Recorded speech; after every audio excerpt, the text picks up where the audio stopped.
Well, after anchoring overnight, got up. Now I'm gonna have my Cheerios and a banana, and then we'll go ahead and take off again. We anchored off uh, pretty much close to a couple of other boaters that were out here, mainly because this part of the intercoastal is a no wake zone, so boats can't fly through here. They got to slow down, which means they won't be pushing your boat all over the place with the big wakes as they go by. And then shortly after breakfast, we're going to go ahead and bring the anchor up and go ahead and take off. Pretty good sunrise. It's about 7:30, so we should be leaving here shortly. Uh, Once we start moving, we'll be going. Here's one of the bridges,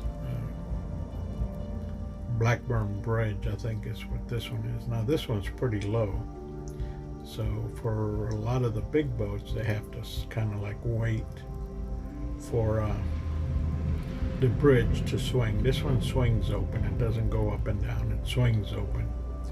As you can see, that big boat in front of me, they're waiting for the bridge to open, and it takes them a while to open up the bridge and allow them to go through, and then they go ahead and close it back up and let traffic keep going again.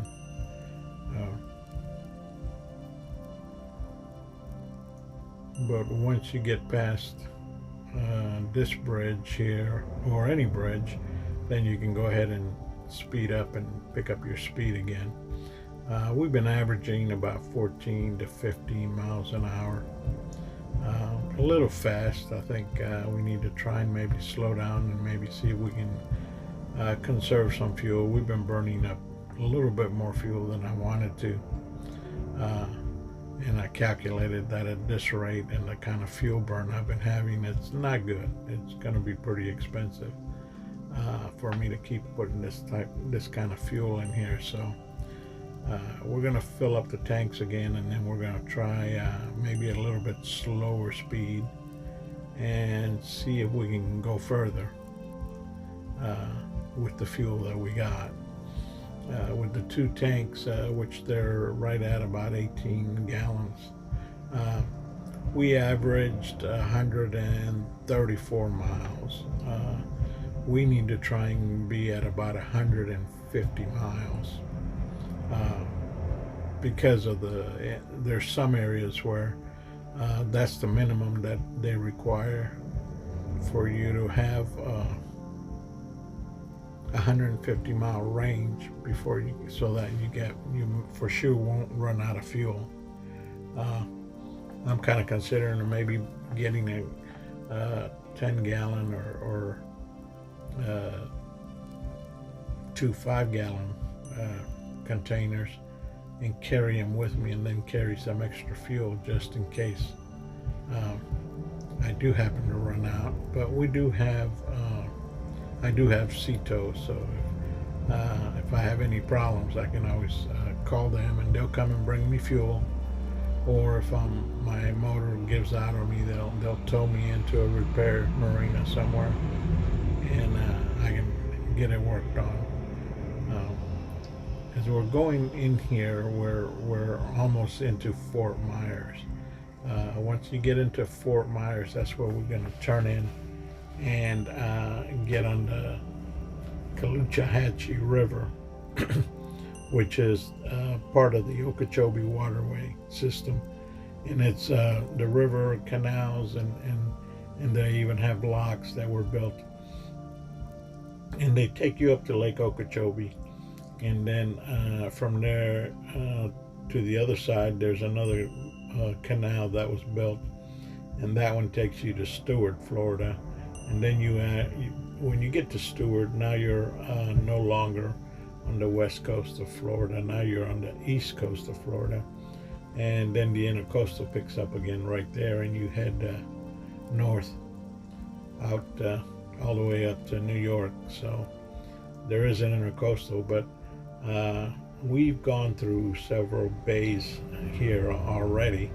We went through Tampa Bay, Sarasota Bay, Port Charlotte. Some of them, depending on the winds and stuff, can get pretty rough. And sometimes it's even better to go out on open water because the seas are not as bad as they are inside. But those, you just check your weather before you leave, and we did pretty good. Here we are going, like I said, toward Fort Myers, Cape Coral. I'll be stopping off at Cape Coral to grab something to eat for lunch, and I'm gonna meet a guy there that wants to buy an anchor that I had on Craigslist. So I told him I would bring it along with me if he was interested in it. Here we're going through a small area that is a no wake zone, and basically if you got enough money or power and you know people, you can have your little area declared a no wake zone if you pay enough, and that way you don't get your boats beat up, or you don't have all these people beating up on your seawalls and stuff because you're going real fast. Here we gotta be doing idle speed, a minimum wake anyway, so we're not going very fast. Now here we are actually still in Port Charlotte Bay, but we're just on the other side of that tree line. There is the actual Gulf of Mexico, so that's kind of why they consider it the intercoastal, because you're not really out on open water. There's always some land between you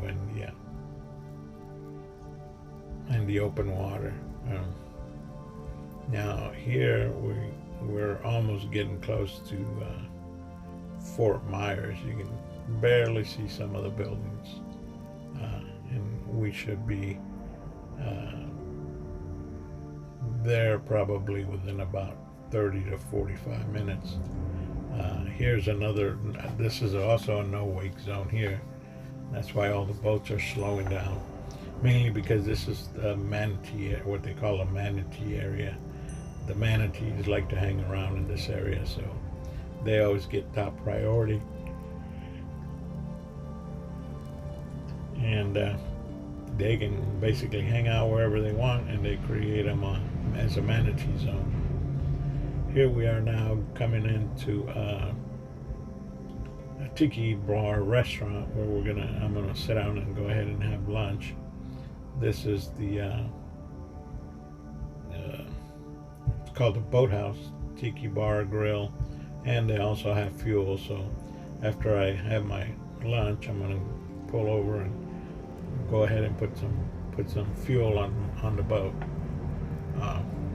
Decided to have some shrimp cocktail. Didn't realize I turned around to film this, and had a bird come and take a couple of my shrimp while I wasn't watching them. So tried to get the bartender to charge the bird for the 2 shrimp that he took, but she said she couldn't do that. But anyway, there's also a beach right next door to the boathouse here, and it's a pretty nice little beach. Got public restrooms and everything there. So and I think they also mentioned they had some showers there too. After that, here we are. This is after we went ahead and finished eating. The guy came in, picked up the boat anchor I had sold him on Craigslist, and so he basically paid for my lunch by doing that. I sold him the anchor. Now we're going to go ahead and untying and moving the boat over to the front part on the other side of this boat here, and that's where the fuel docks are. Go ahead and tie up there and put some fuel, and then get ready to take off again.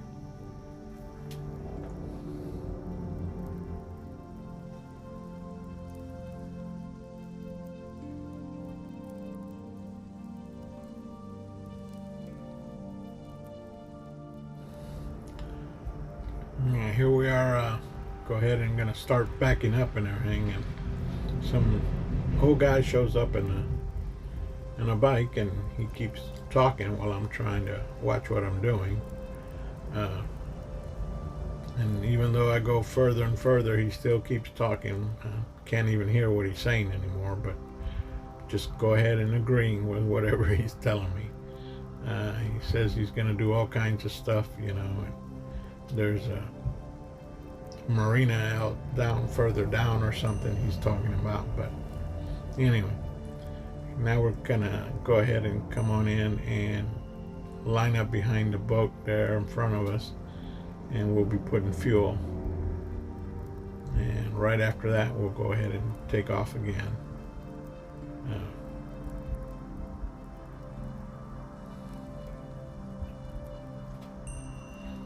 Hopefully we should make LaBelle today before the sun goes down.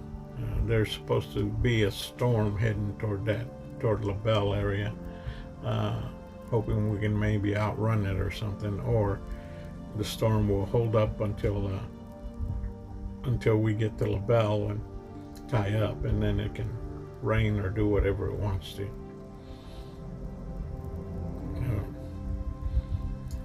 It's fuel right now is kind of expensive. I normally, what I do is I have two tanks. They're both 18-gallon capacities, and what I've been doing is as one goes empty, I keep traveling on the other one. First chance I get, I go ahead and fill up the empty one, so that I only fill up one tank at a time. Turns out it cost me roughly about $89, $98, somewhere around there, for 18 gallons of fuel. So it's not cheap. Thinking maybe of slowing down some and maybe to save some fuel. At this rate, I'm only getting like 134, I think is what I calculated, 134 miles on two tanks, and I really need to be doing an average of about 150 miles to be able to do the Great Loop. At least that's what they suggest, that you have that kind of range. Of course, I could carry some extra fuel tanks with me, the 5-gallon or the 6-gallon extra tanks, 2 of them or something like that. Carry them with me, and that'll give me the extended range that I need. But we'll see. Trying to see whether maybe I'm gonna, when I fill up again, maybe slow down a little bit and see if I get better gas mileage that way. Like I said, I have to try and get to at least 150 miles range before I have to fuel again. And now we're on our way again. Now we're actually starting to go into the river, which is freshwater. There's Fort Myers right there. Once you go past the bridges by Fort Myers, there's a couple bridges. As soon as you go underneath those 2 bridges, it's basically now the river and no longer the bay, and the water starts to turn, starts off brackish, but eventually turns into fresh water. Then that's good for your motor, because then you don't have to worry about flushing your motor out. You can just let it run on fresh water. Here we are getting a little bit closer to Fort Myers, and you start seeing where the bridges are down here. As I got closer, as we were getting closer and closer to this little area here, I noticed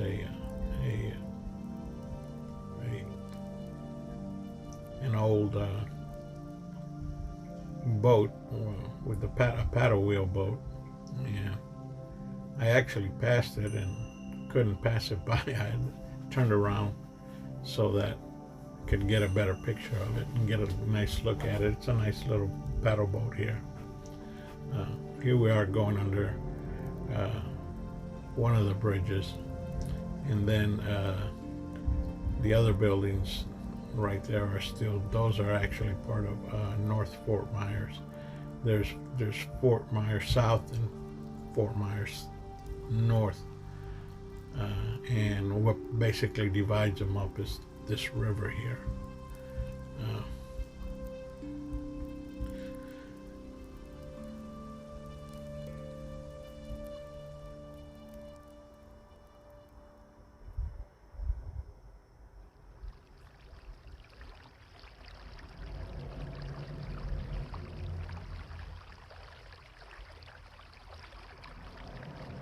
Now we're kind of getting uh, past some areas that I've never been to, so I don't know a whole lot of information about this area here.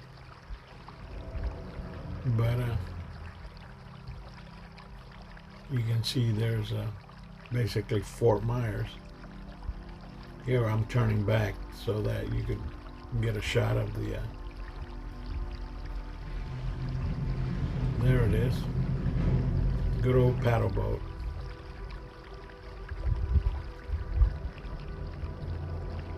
And it's got a phone number you can call them, so obviously it's probably still running. Then we're coming into the Yacht Basin Club, or the Yacht Marina for Fort Myers.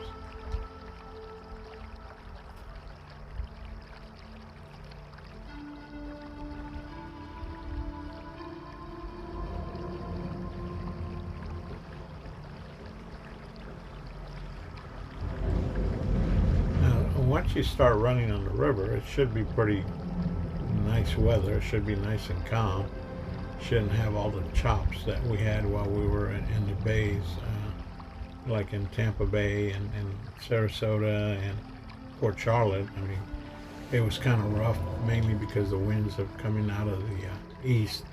So they're a little chop, but not that bad. We were able to cross it without any problems. But once you're on the river here, it's smooth as glass when you're moving, for the exception of when you're crossing other boats or something like that, then, you have a wake there that is created. But other than that, you can see the water is very nice and smooth. Makes it very easy to travel on. And you can actually pick up a 1 or 2 mile increase at the same RPMs, mainly because you're not fighting any waves out here.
Now here, we are coming up to the first lock that I've ever been through. I've never been through a lock before on a boat. This is only probably a couple feet drop in this side and on the other side, so it's not a big drop, but I've heard stories about some docks that drop over 50 feet when they're switching from one side to the other. Now this particular dock or lock here, as you can see toward the end of this deck out here, there's a cord there, and it says to pull the cord and to sit there and wait for the light to turn green so that you can go ahead and start heading in. When you pull the cord, you can hear a big horn sound come up, and I guess that means somebody hears the horn and they know somebody's waiting to go across the lock here. Now I'm just kind of slowing down and waiting to see if trying to hail them on the radio, but I can't seem to get anybody to answer on channel 16 or channel 9. So come find out, any locks in Florida are on channel 13, so that's why they couldn't talk to me and I couldn't talk to them, because I didn't realize that was the channel there. I don't remember. Normally they'll post a sign or something stating what channel, but I don't remember seeing a channel, what channel to go to talk to the lock master.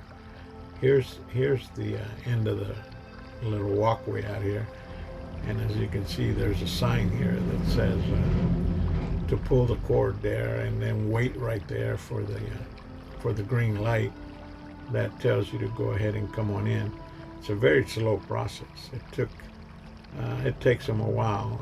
After I went ahead and pulled on the cord and all of that, it still took a good 30 minutes before they even opened the lock up. I don't know if they were waiting for other boaters coming maybe the other direction, or they were going to load them up first and then me second. But either way, it took a while.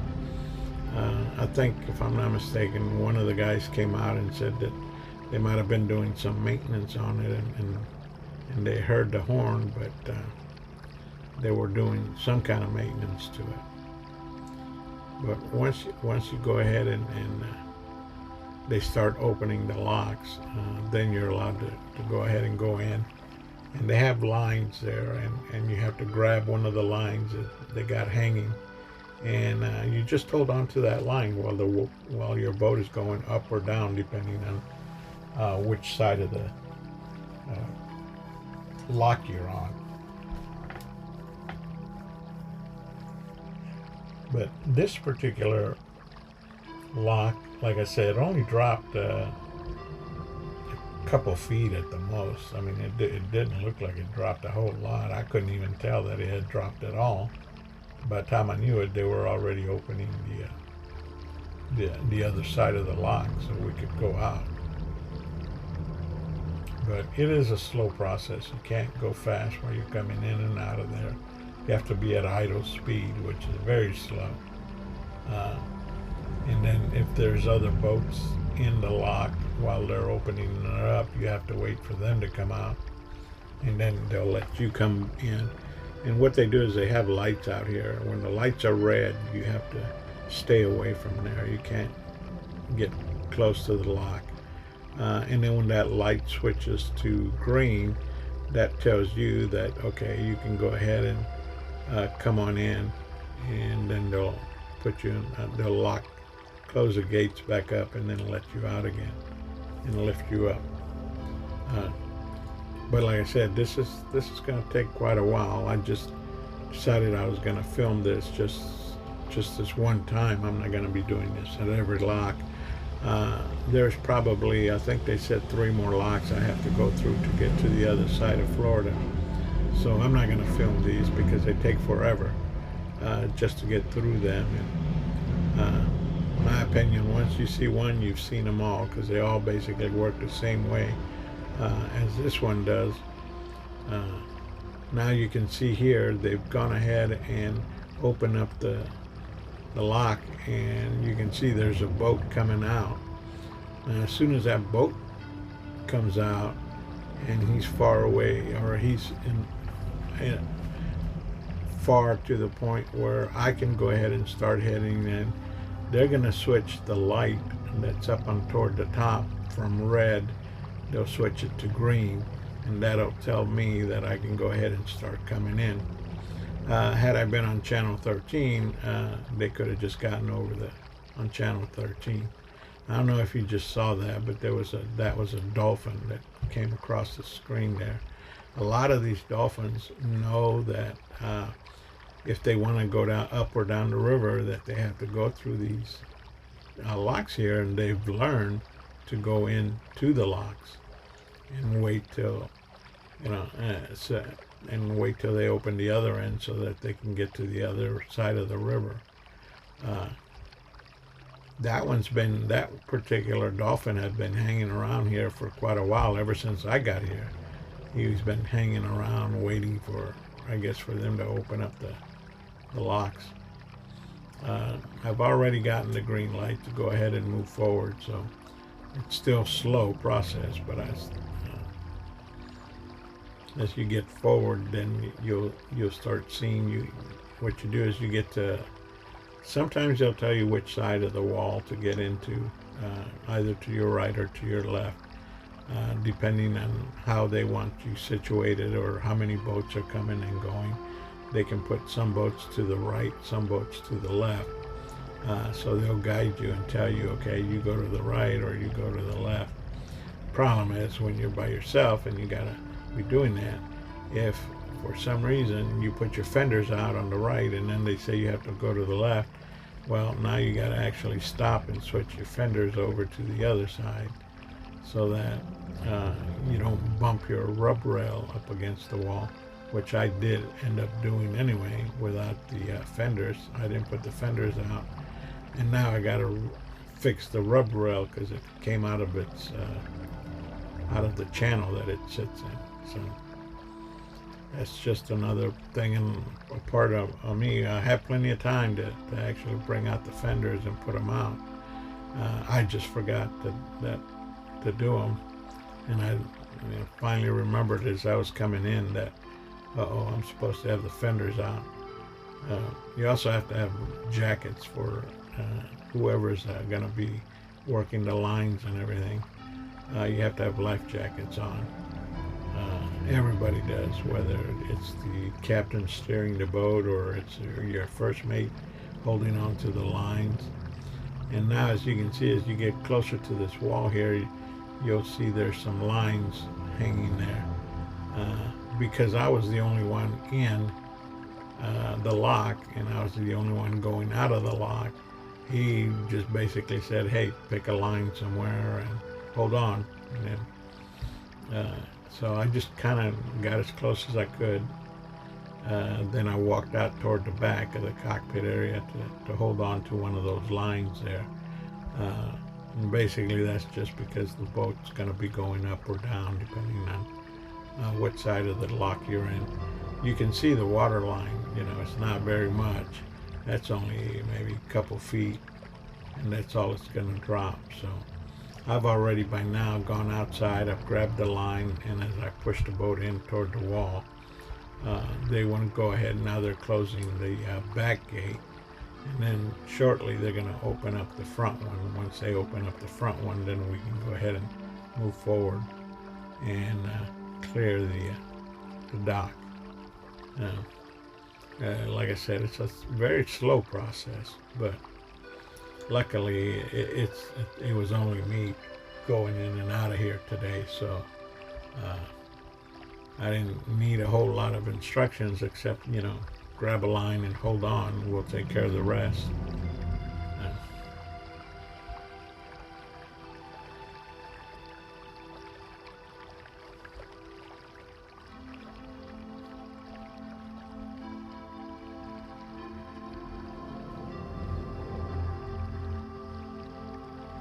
they should start opening. There you go.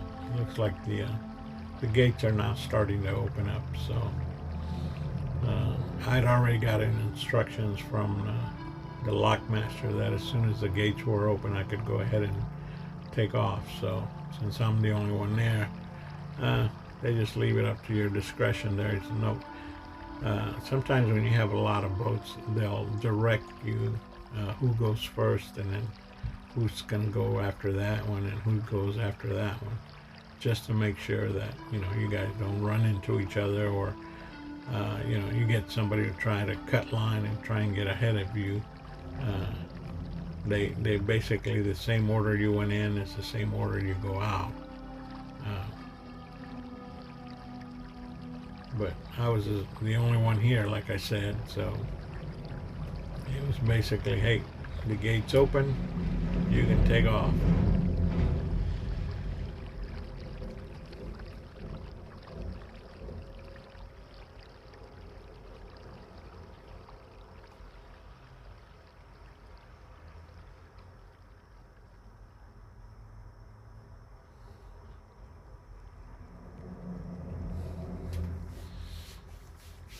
Now this is all fresh water now, so it's pretty much good for your engine, because it'll flush it out. It'll flush all that salt water out of it that you've been running in. And we're only going to be show a little bit about running on the river itself. We're not too far away from LaBelle, where we're going to tie up for the night. LaBelle has about 10 to 12 slips that belong to the city, and they're free to dock there. They got electric, they got power. What they don't have is they don't have bathrooms or showers, but there is a park across the street that has bathrooms if you need to use them. But there's no showers capabilities here. It would be nice, but hey, the docks are free, so you don't have to pay for them. So I wouldn't complain too much about it. And they're all on a first come, first served basis, and they do let you stay for a minimum of 3 days for free at no charge. And the reason they do that is because they want you to, visit the restaurants and get your groceries if you need to get groceries, and if you need to pick up some odds and ends. They figure, hey, we'll give you free docks, and just come spend your money with us. So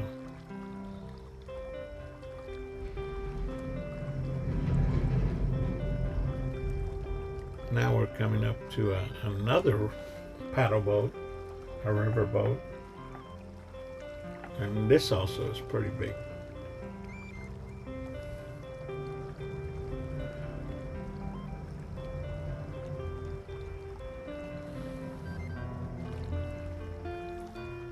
I think we probably got about 37 minutes of filming to do right here. I didn't film a whole lot this time, mainly because it was kind of boring on the trip. So I figured I'm only gonna film some shorts and then download these for tonight, and then do the same thing tomorrow. It's not, unless I see something that we should film, I'll go ahead and film it. But other than that, I don't want to bore people. I just want to show you a quick little video of where we went, where we are, where we're going. If everything works all right, we should be leaving LaBelle tomorrow morning, weather permitting. That's the first thing we do, is I check the weather. Haven't decided whether I'm going to have breakfast here at a restaurant or just have it on board the boat. But once I have breakfast and everything, we'll go ahead and take off and head toward Lake Okeechobee. That one takes us around and out to Stewart, Florida, which hopefully, well, depending on how fast I'm going to travel, I'm going to try and slow down a little bit to see if I get better fuel economy. So I'm going to try that first. So I'm not sure that I'll make Stewart tomorrow, but I should be pretty close to it. And here we are on the river running, and as you can see, it's fairly, smooth out here. So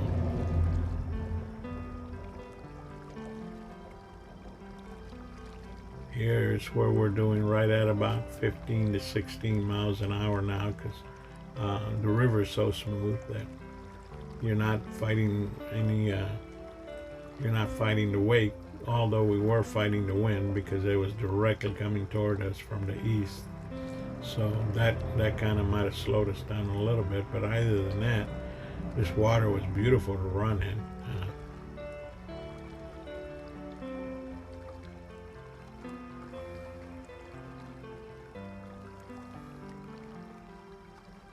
This is pretty much how the whole river is. That's why I didn't film a whole lot of it this time, because I figured I didn't want to bore you all. But this is about the whole river was coming down here, and it's going to be like this all the way to Stewart. Not it's all rivers and canals and Lake Okeechobee. But we're not going across Lake Okeechobee. We're going to go around the southern part of Lake Okeechobee, mainly because there's probably more things to see and look for over there. I know there's an area, I've never been to it, but I've heard there's an area there where, a lot of the alligators like to hang out, so maybe we'll spot a couple of them.